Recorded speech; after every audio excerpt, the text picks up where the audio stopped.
Hello friends, कैसे हैं आप। स्वागत है आप सभी का हमारे चैनल चारू चौधरी में। दोस्तों, आज इस वीडियो में मैं आपको बताने जा रही हूँ समास का जो बहुत ही महत्वपूर्ण प्रकार जो कि है द्वंद्व समास। तो दोस्तों, अभी तक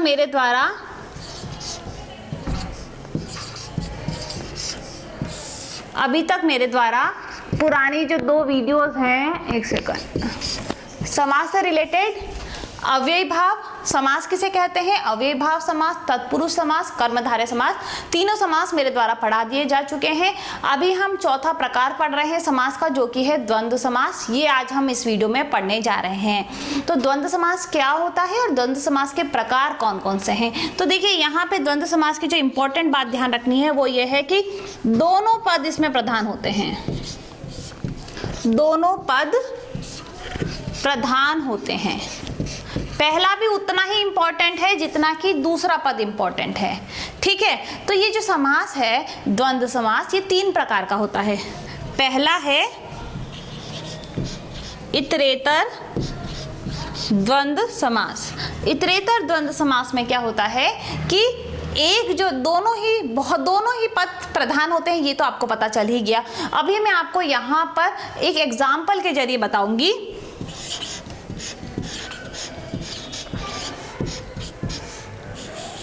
राजपुत्र ने खाना, ये मैं आपको द्वंद्व का उदाहरण नहीं दे रही हूं, मैं आपको बस बताना चाहती हूं कि किस तरीके से 2 वाक्यों में भिन्नता आ जाती है।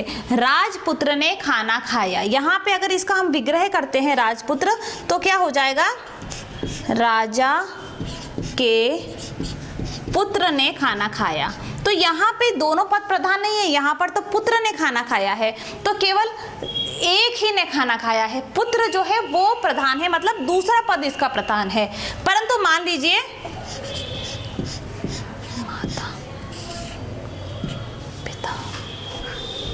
माता पिता खाना खा रहे हैं, माता पिता जो है वो खाना खा रहे हैं। तो देखिए, यहाँ पे राजपुत्र ने खाना खाया, जबकि ये ऐसा नहीं है कि माता पिता खाना खा रहा है, क्योंकि केवल पिता को ही इंपॉर्टेंस नहीं है, यहाँ पे माता भी खाना खा रही है और पिता भी खाना खा रहे हैं। परंतु यहाँ पर राजा खाना नहीं खा रहा है, यहाँ पे केवल पुत्र ने खाना खाया है। तो यहाँ पे पुत्र ने खाना खाया है, इसीलिए दूसरा पद प्रधान है। और यहाँ पे अगर हम माता पिता खाना खा रहे हैं बोलेंगे, तो माता भी खा रही है और पिता भी खा रहे हैं। तो अगर हम माता पिता का विग्रह करेंगे तो क्या हो जाएगा, माता और पिता। तो यहां पे आपको एक चीज समझ में आई होगी कि माता और पिता, यहाँ पे और का लोप हुआ है। माता भी उतनी ही महत्वपूर्ण है जितनी कि पिता महत्वपूर्ण है, मतलब दोनों का बराबर महत्व है। तो यहाँ पे एक बात तो हो गई ये कि यहाँ पर और का लोप होता है, और लगाएं, एवं लगाएं, तथा लगाएं, व लगाएं, जो भी आप लगाना चाहते हैं लगा सकते हैं। दूसरी बात, अगर आप कोई संख्या की बात करते हैं, जैसे कि 26, 6 और 20, क्या बना, 26। अब बताइए, यहाँ पे अगर हम 26 में 6 भी उतना ही इंपॉर्टेंट है, 20 भी उतना इंपॉर्टेंट है। अगर हमको 26 बनाना है, 26 संख्या बनानी है, तो 6 की भी उतनी ही आवश्यकता है जितनी कि 20 की है। तो यहाँ पर क्या लगेगा, 26 के में 6 और 20 और का लोप हुआ है। ऐसी तरीके से जितनी भी संख्या हैं, जैसे 48, 8 और 40, तो वहां पर कौन सा समास होता है, उन सभी में द्वंद्व समास होता है। ये बात आपको ध्यान में रखनी है। तो यहां पर भी क्या हुआ, और का लोप हुआ है। अभी देखिए, किसी ने अन्न, मान लीजिए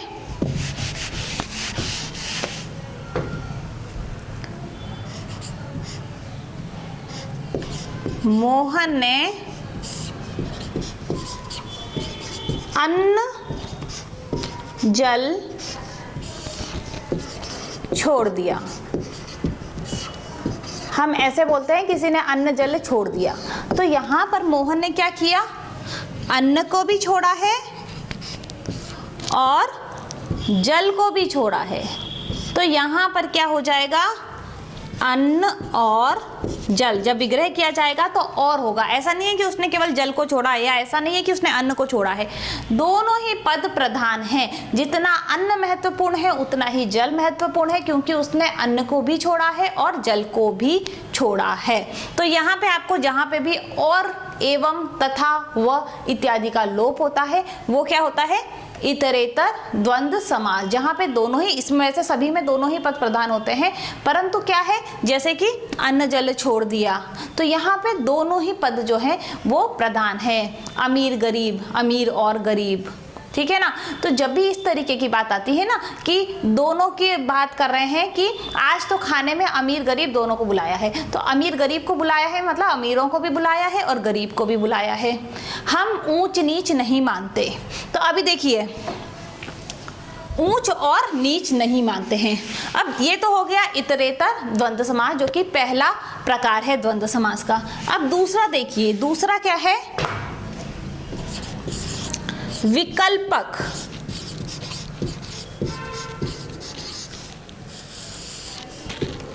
विकल्पक द्वंद्व समास, ठीक है ना। विकल्पक द्वंद्व समास कैसे होगा, इसमें आपको ये पता चलेगा या का लोप होगा। देखो अभी तक आपने पढ़ा होगा कि केवल और का लोप होता है, वो होता है द्वंद्व समास, परंतु या फिर अथवा ये दोनों भी किस में आते हैं, द्वंद्व समास में आते हैं। कैसे कि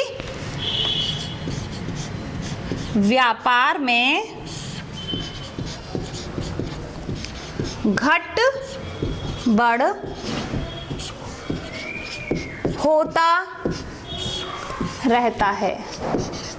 तो आप मुझे ये बताइए, वो तो समझ में आ गया, अन्न और जल छोड़ दिया, परंतु यहाँ पर व्यापार में एक समय में या तो घटाव होगा या फिर बढ़ाव होगा। तो हम ऐसे तो नहीं कह सकते कि घट बढ़ हो सकता है। व्यापार में एक समय में क्या होगा, या तो वो बहुत ऊंचाइयों पे जाएगा, बहुत अच्छे से चलेगा, या फिर बहुत घाटा होगा। तो यहाँ पे घट बढ़ है, तो इसका अगर हम विग्रह करेंगे तो घट और बढ़ नहीं होगा, यहाँ पे क्या होगा, घट या बढ़। या तो घट रहा है या फिर बढ़ रहा है। तो यहाँ पे आपको कंफ्यूज नहीं होना है, क्योंकि कुछ कुछ चीजें जो अपोजिट होती है ना, बिल्कुल माता और पिता अपोजिट है, परंतु क्या हो सकता है, माता व्यक्ति माता पिता की सेवा करता है तो वो माता की भी सेवा कर सकता है, पिता की भी सेवा कर सकता है। परंतु यहाँ पर क्या है, घट या तो घटाव होगा या फिर बढ़ाव होगा, है ना। तो यहाँ पे इस तरीके का ध्यान रखना चाहिए कि या अथवा, जब कहीं कहीं पे अपोजिट शब्द आते हैं कि या तो केवल एक चीज मानी जाएगी या फिर दूसरी, तो वहां पर अगर विग्रह करेंगे तो क्या लगेगा, या तो या लगेगा या फिर अथवा लगेगा, ठीक है। ये हो गया विकल्पक, इसीलिए इसको विकल्पक कहा गया है कि केवल एक ही ऑप्शन देखा जाएगा, दोनों पदों में से या लगेगा, या तो घटाव या फिर बढ़ाव। तीसरा देखिए, तीसरा जो है द्वंद्व समास वो है समाहार। समाहार में क्या होता है, समाहार में समूह की बात की जाती है, जैसे कि हाथ पांव बचा कर काम करना। तो यहाँ पे क्या है, आप उस व्यक्ति का क्या मतलब है, केवल हाथ पांव ही बचाए। जब वो काम कर रहा है तो केवल ऐसा तो नहीं कहेगा कि केवल हाथ पांव ही बचाना, मतलब भले आंखें फूटे, नाक टेढ़ी होए, मुंह में दांत गिर जाए। जबकि हम यहाँ पे क्या है, हाथ पांव का अगर हम विग्रह करते हैं तो क्या आएगा, हाथ पांव इत्यादि या फिर आदि, ठीक है। दूसरा है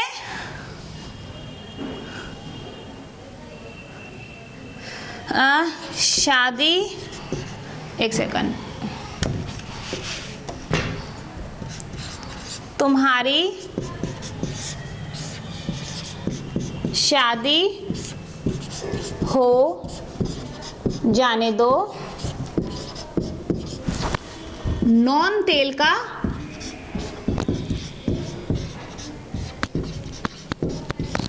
भाव पता चल जाएगा। देखिए नॉन किसको कहा जाता है, नमक का, कि मतलब शादी हो जाएगी तो तुमको नमक तेल का भाव पता चल जाएगा। परंतु ऐसा थोड़ी है कि शादी होने के बाद केवल नमक और तेल का ही भाव पता चलेगा कि नमक इतने का है, तेल इतने का है। उसके बाद में आपको सभी सामग्री का पता चल जाएगा, आपको कपड़ों का भाव पता चल जाएगा, आपको फीस का भाव पता चल जाएगा, आपको तेल का। तो यहाँ पे अगर हम विग्रह करेंगे नॉन तेल का तो क्या होगा, नॉन तेल इत्यादि। तो जहां पर इत्यादि होता है ना, जहां समूह की बात की जाती है, वहां पर भी द्वंद्व समास होता है। एक चीज और आपको मैं बताती हूं इनके अलावा, ये तीन तो आपको पता चल गए हैं, एक तो है इतरेतर, विकल्पक और तीसरा है समाहार। अब चौथा जो है, चौथा मतलब प्रकार नहीं है, मैं आपको यहाँ पे जस्ट ये समझाती हूँ। जब हम कहते हैं ना 5 5 6 2 3 4 5, तो यहाँ पे क्या होता है 5 या फिर 6। जब हम कहते हैं ना कि एक काम करना, मेरे घर पे पार्टी है, 5-6 लोग आ जाना, तो 5 या तो 5 आ जाना या फिर 6 आ जाना, या तो 2 आ जाना या फिर 3 आ जाना, या तो 4 आ जाना या फिर 5 आ जाना। तो ये कौन सा है, ये विकल्पक द्वंद्व है, ठीक है ना। तो इस तरीके से भी आप प्रयोग में लेते हैं। तो यहाँ पे या का भाव के लिए और एग्जाम्पल बताती हूँ। इसके अलावा अगर ऐसा आता है ना 5-7 लोग आ जाना, तो अब देखिए यहाँ पे क्या है, या तो 5 आ जाना या 7 आ जाना। मान लीजिए अगर 6 लोग आ गए तो आप क्या करोगे, तो यहाँ पे 5-7 का मतलब है 5 से 7 तक। इसका विग्रह जब किया जाएगा तो इस तरीके से होगा। ये भी कौन सा समास है, द्वंद्व समास ही है। तो यहाँ पे देखिए आज आपको ये गलतफहमी दूर हो गई होगी कि माता पिता, जहाँ पे केवल ऐसा शब्द हो, स्पेशली कहा जाता है जहाँ पे ये डैश लगा हो, वो जो है वो द्वंद्व समास को दिखाता है। परंतु बहुत सारे शब्द ऐसे भी हैं जो कि द्वंद्व समास में आते हैं। तीनों प्रकार मैंने आपको बता दिए हैं। उम्मीद करती हूँ कि आपको समझ में आए होंगे। फिर भी आपको इससे रिलेटेड कोई भी क्वेश्चन है तो आप मुझे बेझिझक कमेंट बॉक्स में लिख सकते हैं। मैं कोशिश करूंगी आपकी दुविधा को दूर करने की। और फिर इसके अलावा अगर आप जब हमारा प्रैक्टिस सेट जो है, जो मैं बताऊंगी, जिसमें आपसे क्वेश्चन इस तरीके से पूछे जाएंगे कि आपको सारे समास अच्छे से समझ में आए हैं या नहीं, तो वो भी आप करके देख लीजिएगा, ताकि कोई भी डाउट हो तो वहां पे आपका बिल्कुल क्लियर हो जाएगा। तो दोस्तों अगर आपको वीडियो पसंद आई है तो आप हमारे चैनल को लाइक कर सकते हैं, शेयर कर सकते हैं, सब्सक्राइब कर सकते हैं। वीडियो को वॉच करने के लिए बहुत बहुत धन्यवाद।